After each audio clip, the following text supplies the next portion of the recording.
खोइछा भरी के अबीर मैया मोरो खेलेली होली।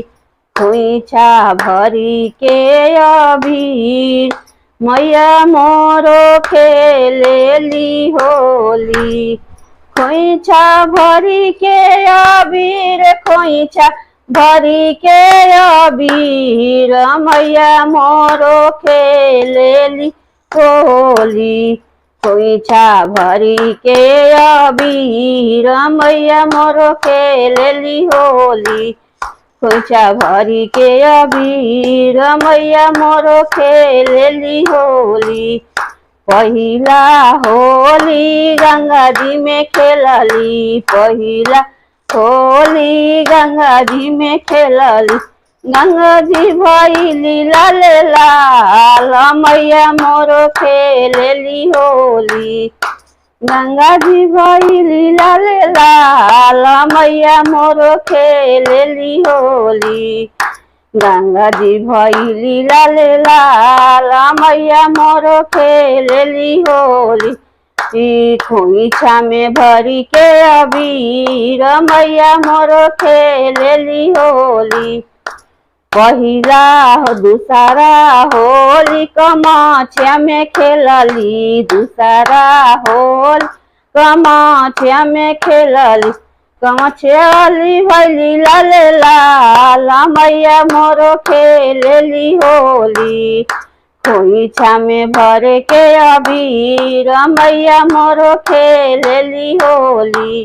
खोइछा में भरे के अबीर मैया खेलेली होली। तीसरा होली विंध्याचल में खेलली। तीसरा होली विंध्याचल में खेल। विंध्याचल वाली भइली लाल लाल हो। विंध्याचल वाली भइली लाल लाल मैया मोरो खेलेली होली। खोइछा में भरे के अबीर मैया मोरो खेलेली होली। तीसरा होली मैहर में खेलली। तीसरा होली मैहर में खेलली। मैहर वाली भइली लाल लाल हो। आहो मैहर वाली भइली लाल लाल मैया मोरो खेलेली होली।